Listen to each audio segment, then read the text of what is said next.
우리들의 믿음의 터는 누구라고요? 예수님이라는 거예요. 이분 말고 다른 터가 있어서는 안 된다는 거예요. 두 번째로 생각할 게 뭐냐면 터는 예수님인데 그 터 위에다가 집을 지어 간단 말이죠. 근데 그 집을 짓는 재료가 다 각양각색이죠. 사람에 따라 같은 터를 가지고 있으면서도 집을 짓는 재료가 다를 수 있다는 거예요. 그 다음에 말씀해 보니까 불시험이 있을 거라는 거예요. 예수 그리스도라고 하는 터 위에 어떤 집을 지었는지를 통과하는 시험이 있을 거라는 거예요. 그 불시험을 통과해서 집이 그대로 있는 사람은 하나님께 상을 받고, 집이 없는 사람, 그 사람은 뭐를 받을 거다? 해를 받을 거다. 그런데 이 해라는 게 저주를 받을 거라는 게 아니라 있던 것이 없어질 거다. 그리고 마지막 15절에 구원은 받는데 불 가운데 받은 것 같을 거다. 그러니까 터가 예수님 밑에 있으면 그 사람은 그가 살아간 인생이 어떤 공적을 남기든지 관계없이 뭐는 받아요? 구원은 받지만 어디 가운데서 구원받은 것 같은 모습일 거라고요? 불 가운데. 불이 나서 그 화재 가운데서 통과해 나온 사람은 아무것도 몸에 제대로 걸치지 못하거나 그냥 몸만 딱 살아나는 형국처럼 우리들의 구원의 모습이 그럴 거라는 거예요. 이게 오늘 본문의 말씀이 얘기해 주는 거죠. 믿음 생활이라고 하는 것은 뭐냐면 누군가는 금으로, 누군가는 은으로, 누군가는 보석으로, 이것이 우리 눈에 보이는 그런 보석, 금, 은을 말하는 게 아니죠. 마치 하나님께 그렇게 여겨질 그 재질로 집을 짓는 사람이 있다는 거예요. 근데 누군가는 나무나 혹은 풀이나 집처럼 불에 확 한 번만 불이 나면 다 없어질 것처럼 아주 소용이 없는 집을 짓는 사람이 있다는 거예요. 그 결과가 어떻게 되는가? 불시험 테스트를 받게 되면 금이나 은이나 보석으로 집을 지은 사람은 집이 그대로 있어서 하나님께 상을 받게 되겠지만, 그렇지 않은 사람은 마치 불 가운데서 구원을 받는 것 같은 부끄러운 모습으로 구원을 받게 될 거다. 이게 오늘 본문의 내용이라는 거예요. 바울이 이렇게 말해요. 내가 지혜로운 건축자처럼, 이렇게 말하죠. 믿음 생활한다는 게 뭐냐면 집을 잘 짓는 거예요. 나는 하나님 안에서, 하나님이 내 안에 거하실, 주님이 내 안에 거하실 그리스도의 집을 잘 짓고 있는가, 아니면 집을 짓는다는 생각도 없이 그냥 살아가고 있는가. 만약에 집을 짓는다라고 생각하는 사람은 자기가 가지고 있는 재료들을 잘 분류해 놓고 필요에 따라 그것으로 잘 집을 지어갈 거예요. 그런데 자기의 인생이나 가정이나 혹은 믿음 생활을 집을 짓는다는 생각을 하고 있지 않은 사람들은 그냥 내게 오는 좋은 재료들이나 자재들을 함부로 막 굴리면서 잡동사니처럼 그냥 가지고 살아가는 거예요. 여기서 중요한 게 뭐냐면 오늘은 터 이야기를 해요. 지혜로운 건축자는 뭐부터 생각하느냐 하면 터를 생각한다는 거예요. 터.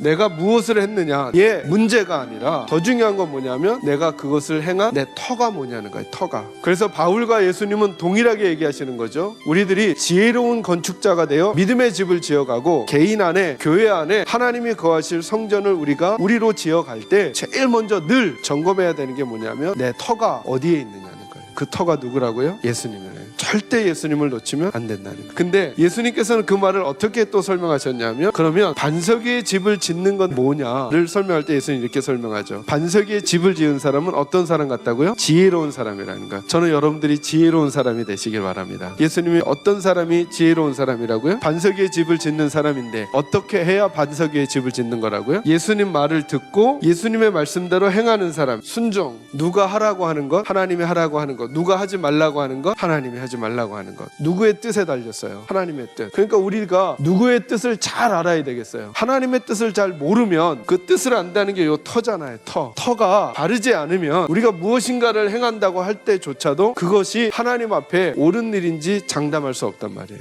누구 음성에 민감하지 않으면, 하나님의 음성에 민감하지 않으면. 그래서 행함이라고 하는 걸 생각할 때 우리들이 가지고 있었던 생각 먼저 내려놔야 하는 거예요. 아버지의 뜻대로 행하는 자라야 천국에 들어간대요. 그 말을 딱 듣는 순간 많은 무리들이 뭐라고 말할 거라고요? 주의 이름으로 뭐 했다고요? 선지자 노릇을 하고 주의 이름으로 귀신을 내쫓고 주의 이름으로 많은 권능을 행했대요. 이게 하나님의 뜻대로 행한 거예요? 아니에요. 주님의 이름으로 봉사를 하고 주님의 이름으로 선을 행하고 주님의 이름으로 다른 사람 도와주고 가정을 잘 돌보고, 자, 이게 하나님의 뜻대로 행한 거예요? 아니에요. 행한 거죠. 근데 예수님은 뭐라고 말씀하시냐면 이렇게 말씀하세요. 너희가 그런 행동을 했어. 근데 예수님은 그들을 아신대요? 모르신대요? 모른다는 거예요.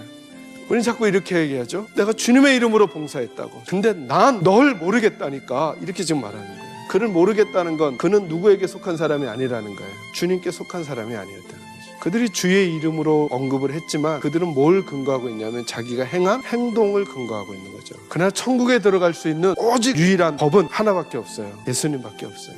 예수만이 법이에요. 교회가, 그리고 개인이, 우리들이 주님 앞에 믿음의 집을 잘 지어나가고자 할 때 절대로 놓치지 말아야 될 게 뭐냐, 우리가 어디에 터를 잡고 있느냐는 거예요. 내가 그렇게 행동한 이유, 뭘 했느냐는 둘째 문제예요. 그 근거가 뭐냐는 거, 근거가. 왜 그 일을 했느냐는 거, 왜. 내 터는 누구인가, 내 열심인가, 내 자랑인가의 문제와 아니면 주님인가의 문제 점검하셔야 되고, 주님을 터로 해서 살아가는 나는 요즘 어떤 재료를 가지고 주님 앞에 집을 지어가고 있는가 한번 점검해 보셔야 한다는 거예요. 오늘 고린도전서는 그 이야기를 하고 있는 거예요. 무슨 일이 있어도 예수님 놓치지 않게 되기를 바랍니다. 아무리 커지고 많아지더라도 하나님 앞에 섰을 때 우리가 하나님 나라 갈 수 있는 유일한 법은 예수밖에 없음을 놓치지 마시기 바랍니다. 저는 여러분들이 주님의 터 위에 아름다운 집을 아름다운 재료들로 지어갈 수 있게 되기를 주의 이름으로 축원합니다.